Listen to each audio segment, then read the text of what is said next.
And now our host, Stephen Lee Morris.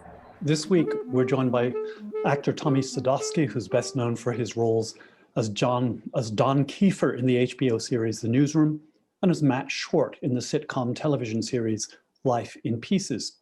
In 2011, he originated the role of Trip Wyeth in John Robbie Bates's play Other Desert Cities, for which he won an Obie Award and a Lucille Lortel Award. More recently, he played Ralph in Susan Laurie Parks' play White Noise at the Public Theater in New York, and he's currently completing the filming of a movie produced by Black Label Media. It's called Devotion, based on the book by Adam Makos, and it studies the life of Jesse Brown, the first Black aviator in the US Navy, and it concentrates on him and his squadron, and it's set during the Korean War. Tommy Sadoski, welcome to Animal Farm. Thank you. Thank you for having me. You are currently in Georgia. You are filming a movie. Yeah, the history of Jesse Brown, the first Black naval aviator in the history of the Navy, and his squadron takes place during the Korean War. I play the head of the squad, and the story is about Jesse and his wingman, Lieutenant Thomas Hudner, two men who could not have come from more conceivably different worlds. Jesse Brown was the son of a sharecropper.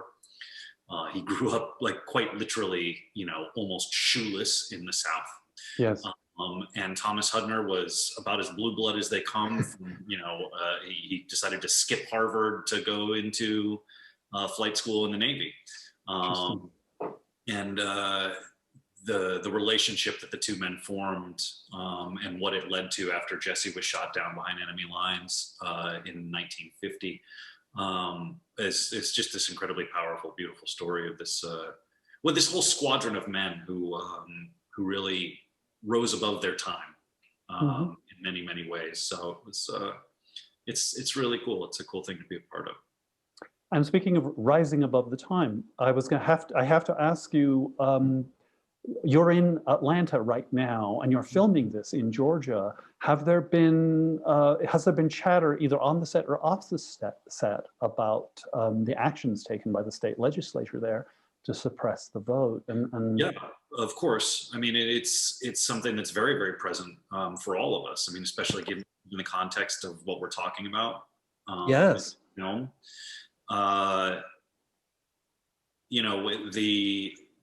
The decision was made by Governor Kemp to sign that legislation into law right near the end of shooting for us. Like, we're literally just a day or two away from wrapping principal photography here.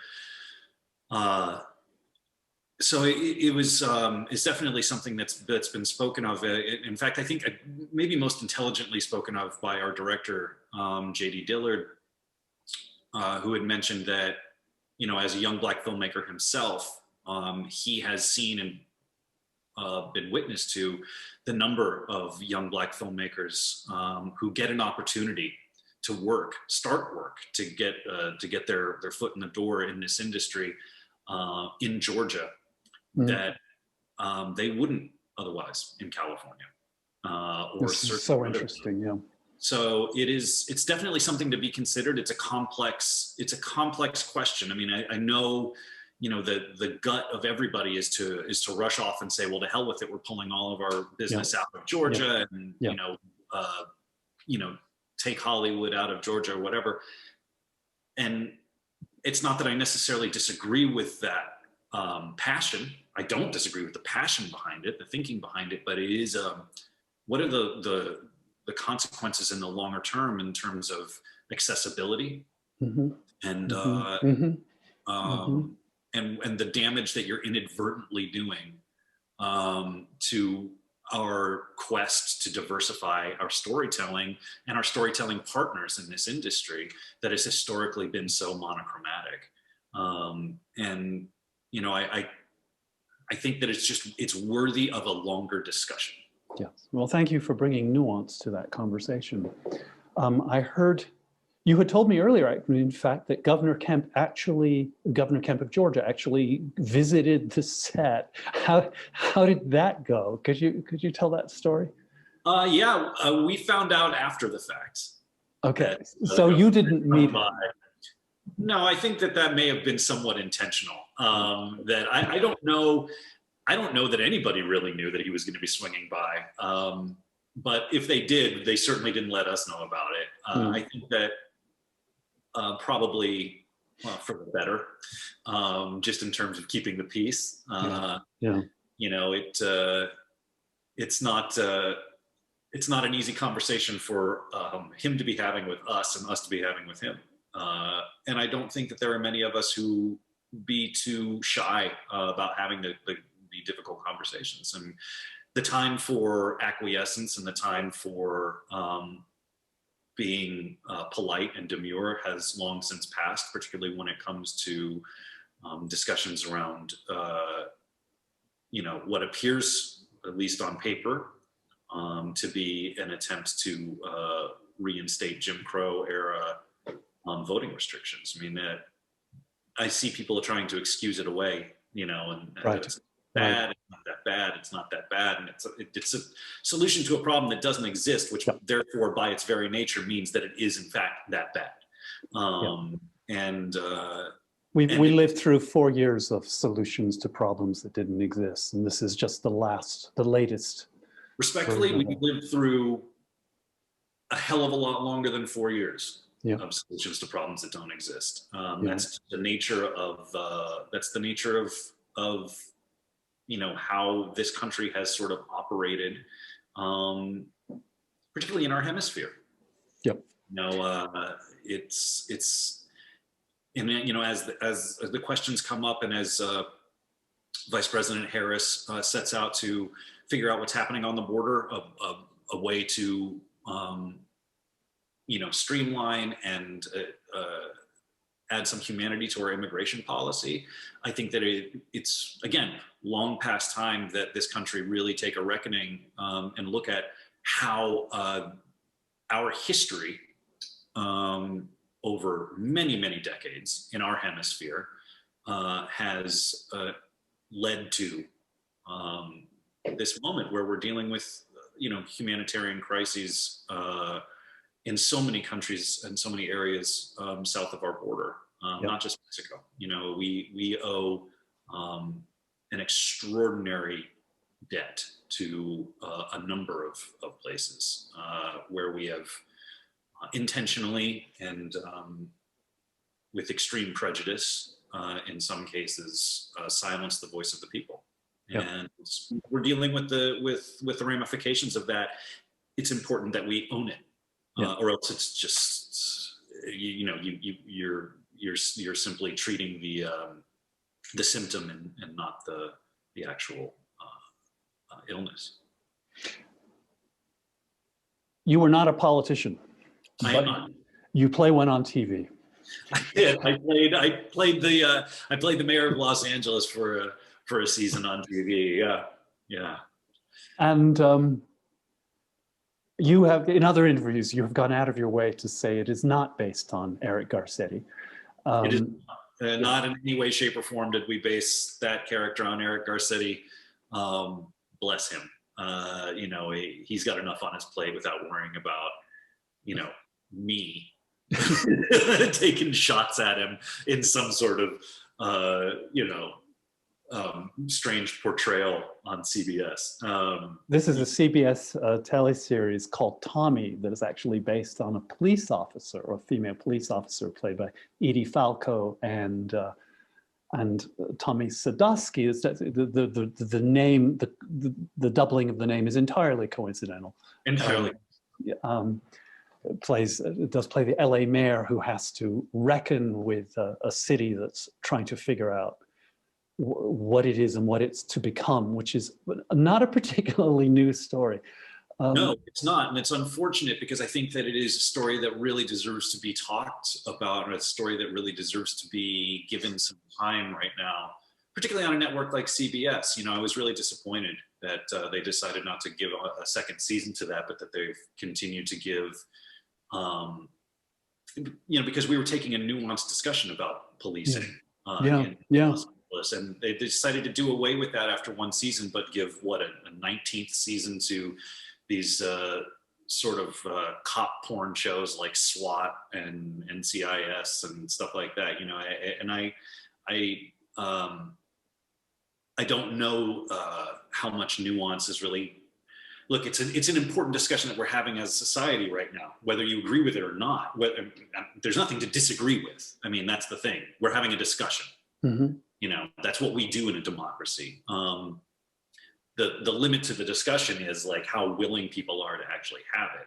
And I was disappointed that CBS sort of unconditionally said that we're not willing to have a voice in that discussion. Yeah. When they, in fact, very much do have a voice in that discussion through their other portrayals of any other. I mean, the number of law enforcement-centric shows on CBS is pretty shocking. And, you know, yes, we were another one, but we were a deeply nuanced version of it. And yeah, it's a shame. In your last role in the theater, I'm going to pivot to the theater, if I may, because you are an accomplished stage actor, and also we're making moves into being a stage director. You performed in a play by Susan Laurie Parks called White Noise. I think, was that the last role you did before the virus hit? Yeah, that was my last piece of theater before the pandemic. And you played a rather, well, for lack of a better description, a Neil LaBute type character who started out with really fairly progressive politics and made a kind of contract with a friend, a willing contract by both people to, he wished to be enslaved, which is utterly perverse, but that's the, I guess, perversity is often the essence of poetry. And what happened to your character, who's named Ralph, I believe, was he transformed from a progressive into a kind of a proto-fascist when given the opportunity. And there's been all kinds of psychological studies that support this kind of transition when they play games in classrooms, for instance, where there's role-playing going on. You get to be the prisoner, you get to be the prison guard. And no matter what the people believe, the guards invariably end up being assholes in these student-like situations. And that was the transformation. I was wondering if you could discuss that and how that played itself out for you and how you were able to come to terms with that. I know it's a role and it's not you, and that's the beauty of playing a role, but nonetheless, you had to somehow internalize a transition, a metamorphosis that's really interesting. I think, you know, it's very generous and kind of you to say that, you know, it's a role and it's not me. And, you know, yeah, I was playing Ralph, I wasn't playing myself. However, the things that you mentioned immediately beforehand, you know, the Stanford Prison Experiment and any number of other psychological experiments that have been done over the years does, in fact, in some way, shape, or form, give the lie to your generosity a little bit, which is to say that we're all like that. Yeah. Yeah. We might not like it, yeah, and we sure as hell don't want to look at it. Yeah. But I think that there's something to be said for the fact that it's you know, these experiments don't happen in a vacuum and then return to a vacuum. At least they're not supposed to. You know, they happen because people have noticed something. Mm-hmm. You know, scientists have noticed something and they begin asking questions and applying the scientific method to it, and they come to these conclusions, and then the conclusions are not supposed to exist in a vacuum and return. You know, that's not, the conclusions are there for a purpose. And I think the unfortunate reality is that a number of these things sort of get swept under the rug. So what Susan Laurie Parks did so beautifully in this story was just complicate the shit out of the entire thing. Like you don't have an easy relationship with anybody in that play as an audience member. In fact, you're invariably disappointed in all of them. Yes. And you're invariably understanding to a certain extent in all of them, honest with yourself. And that is one of that's a hallmark of a great artist. Mm-hmm. is that, their art requires you to be honest with yourself. And in order to really take the full punch of Susan's work and get all the benefits out of it, it does. It requires you to sit with it and say, you know what, this isn't, I know that this weakness exists in me. I know that, I know people like this, that there's definitely something to be said for, racism hiding in sheep's clothing, hiding in plain sight. It happens more often than I think anybody is really willing, particularly allies or so-called allies, are willing to acknowledge, which is too often we find ourselves marching to the front of protests and wiping out Black and brown voices, sucking up all of the oxygen where those vital, important stories need to be being told and heard. That play just rips open the whole notion of allyship. It rips open the whole, from both sides. Yes. Who is an ally? What is an ally? When are they actually an ally? And that story of those two men, that half of the story about the two men, and what they ask of each other and what they become for each other and what it costs each of them, is a really profoundly beautiful story in its own weird way of real love. Terrifying that it is a love story. Yes. It should terrify that it's a love story. And I think that in a nutshell is sort of, what Oscar Eustis, who directed it, and what Susan Laurie were so adamant about with all of us, was that this is a love story. It's a love story. And it's not going to make any sense on the outside. And it's probably not going to make a lot of sense to the audience, at least not in an immediate way. But that's our job, is to dive deeper and deeper and deeper and deeper and know that, like, the actions are not the people, and the reason that the actions are being taken is because it's an act of extraordinary love and sacrifice for both men, both women. In that story as well, they have a slightly different story that they navigate. But yeah, it was. I still think about that show regularly, and I think that in a braver world, in a world that was in a braver theater community, that would be one of the first plays to come back and establish itself as an important, long-running piece of theater that the community should and could rally around. Simply because it itself does not rally. That's not its aesthetic, that's not its temperament, and we are in such a partisan era. It doesn't make it easy on anybody. Yeah. That's the genius of the show, is that it doesn't make it easy on anybody. You're not going to have a group of white liberals walking out of the theater sort of patting themselves on the back saying, like, well, I went and saw White Noise and I've done my good deed for the day, supporting Black artists, where it actually requires more of you than that, and calls out that sort of performative laziness, that, like, just showing up, it's a step, but it's not the one that anybody really needs. And well, maybe it is a step, maybe one step is what some folks need, but I think we're at the point right now where we need, more than one step. We need people to show up, with their walking shoes on, ready to take quite a walk with us. And that's what that play demands. And I think that, there are other shows that try to touch on the issue that give the audience too many places to hide. And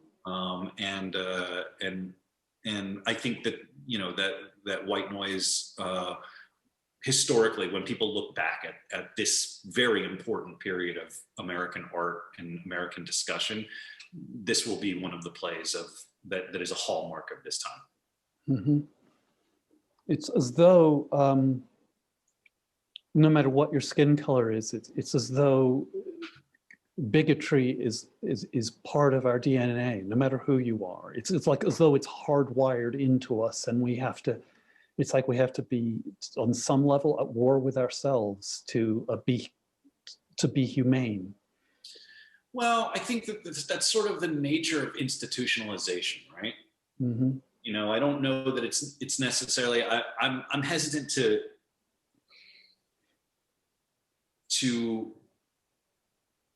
go too far with it, because again, I'm one of the things I'm becoming very aware of as I do the work that I need to do, sort of casting off the various different lies that I've been taught, mm-hmm. and taking the blindfolds off that I have been provided by growing up, you know, a cisgendered, you know, straight white male in America. One of the things that I'm becoming very aware of is that hyperbole allows me a place to hide. Yeah.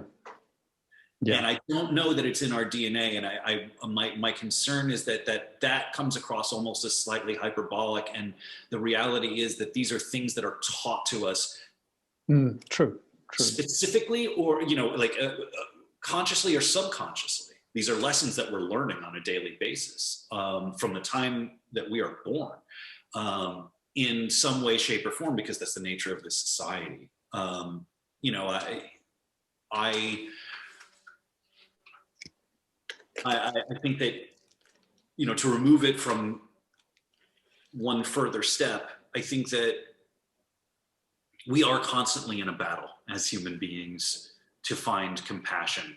Yeah. Because that, in fact, is not hardwired into us. Yes. The one thing that needs to be. Right.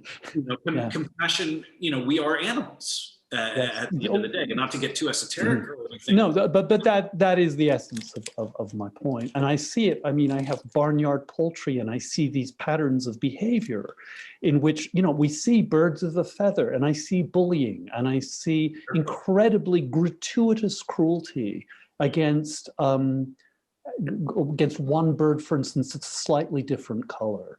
And that's what makes me think, and this is not in any way to undermine or contradict your view that it is taught to us, because it certainly is. It certainly is. And it's repeated, and it's a mantra. But at the same time, I do wonder how deeply it is ingrained just almost into the essences of who we are. I don't know. I don't know the answer. I'm just positing it. Yeah, I think it's an interesting thought experiment, though. You know, as also an owner of barnyard poultry, I hope that I'm at least slightly more evolved in my capacity to relate. Well, you have the advantage that your brain is slightly larger, and that's the first step. That's a first step. Yes. And it just depends on how much you choose to use it, I suppose. And exactly, and that is the point, isn't it? That is in the point, in the striving to be humane, where you realize, I mean, Shakespeare just wrote nonstop about gratuitous cruelty and ambition and greed, and the antidote to that is, come on, as any humanist will try to point out, we have the power to do better than that. That's the foundation of every faith tradition. Yes. On some yes. level or another. Yes. It really is. I mean, you know, pretty hard to find a faith tradition that doesn't on some level have one of its first tenets be, let's just all be a little bit nicer to each other. Exactly. Exactly. You know, and that exactly. And then, you know, humanists as well. So it is, it's definitely something, compassion is something that we as animals need to intentionally manifest. Yes. You know, because it's not part of our hard wiring. I don't believe that race racism, sexism, homophobia, bigotry of that kind, transphobia. I don't believe that's taught. I believe that's nurture. That I don't think is nature. There are too many examples in the animal world on the other side. No, I will go back. I will go back to barnyard poultry. I have seen instances, perhaps you have in your flock too, of in the absence of attention, a rooster will sit on the eggs. Yep. That's very female behavior. I am the proud owner of, I can fairly say, is a trans chicken. There is the absence of a rooster. The rooster died of a heart attack last summer. It is 4 females in the flock, and one of them has taken on a leadership role and actually mounts one of the other hens. And I'm thinking to myself, okay, this is the closest relative of the dinosaurs next to reptiles.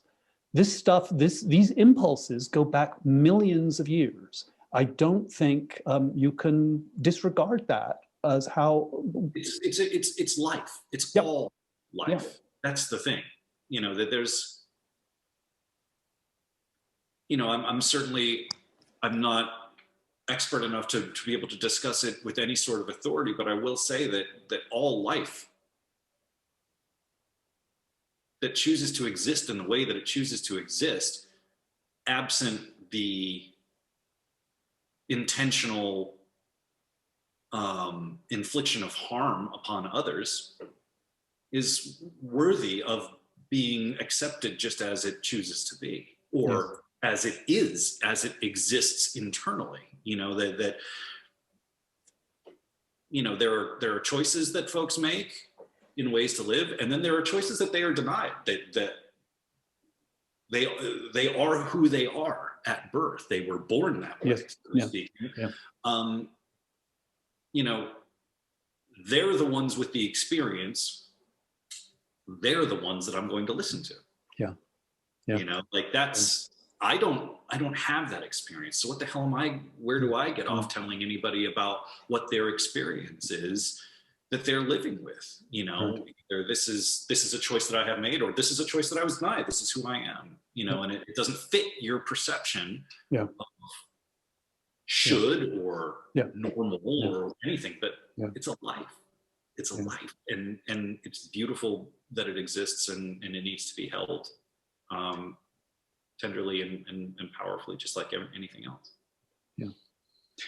I'm going to finish this conversation by going back earlier to your theater career and back to the dark side, and that's in your plays with what you've described, and my experience has been much the same, one of the gentlest, kindest playwrights I've ever met, who depicts traits on the stage that are absolutely horrifying and disgusting, and that is playwright Neil LaBute, who actually recommended you to Animal Farm. So I'm grateful to him for that.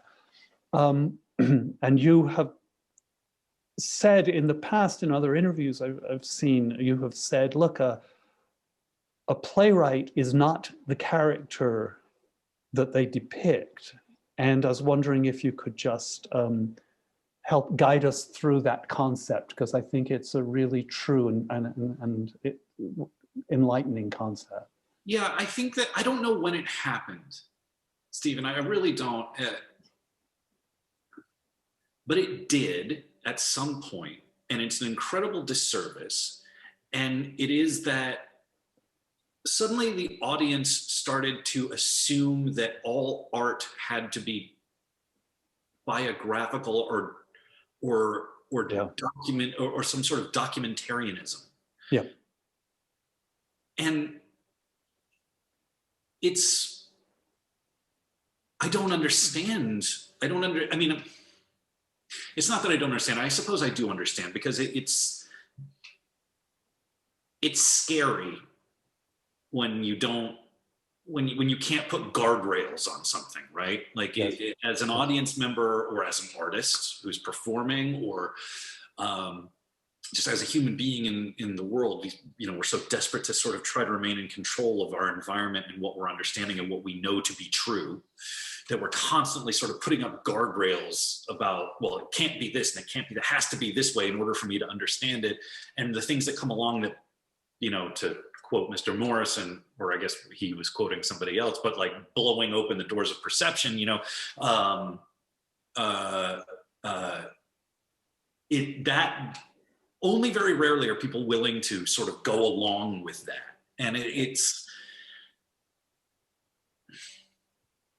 with Neil in particular, I've found that thing that has happened, that need to ascribe autobiographical reality onto an artist. I found that to be, first of all, the most sort of intensely held belief, even amongst people who I genuinely come respect and think of as being able to step outside of themselves. And I think that part of it is that Neil has, for the better part of his entire career, trod on every third rail that you can find. And he's done it gleefully. Yes. And, people refer to him as a misanthrope, and I don't know that I necessarily disagree when it comes to when he sits down and a blank page presents itself in front of him, and that incredible perceptive, brain and of his that has been walking around and taking in everything and seeing things and feeling them, looks at that blank page. And I don't know that the immediate voice that comes up out of it isn't something misanthropic. And I think, honestly, if you're taking a real look at the world, it's hard to argue that perception or that attitude of perception on this culture. It's really hard not to be misanthropic about this culture. But I truly believe that Neil is, and I've known Neil for, God, a long time now, and we've worked together a lot. And I do genuinely believe that he is as protective of his art, as protective of his ability to, or his God-given, for lack of a better term, ability to, as an artist, go and do and say whatever needs to be done and said and wherever needs to be gone in order to hold up the most polished mirror to humanity. And I respect that he is that protective of his work. Too often I see playwrights, actors, directors bend to the will of other people and their uncomfortability. And that's not art. That's not the purpose of art. The purpose of art is not to bend to the will of other people's discomfort.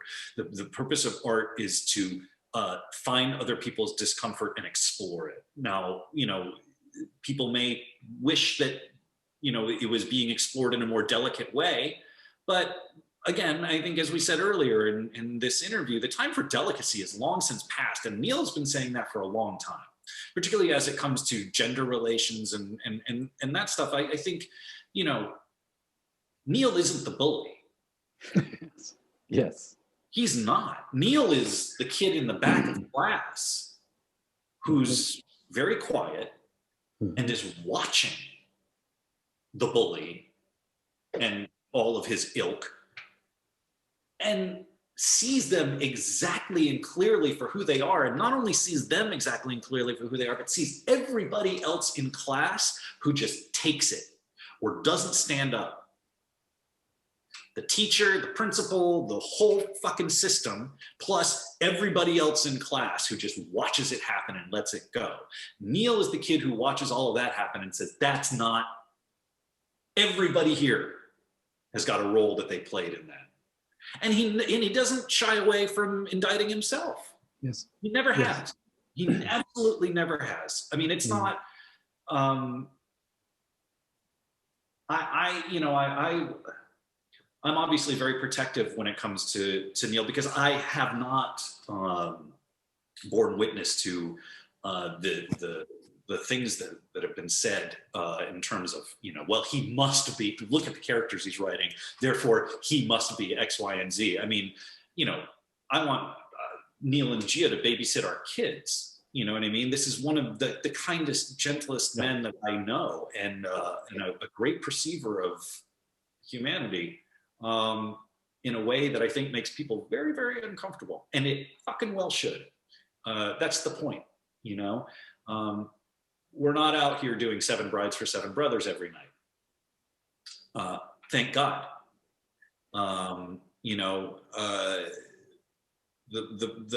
The point is to really take bigger risks and to be more insightful and to push your audience to limits and places that it may not be willing to go. And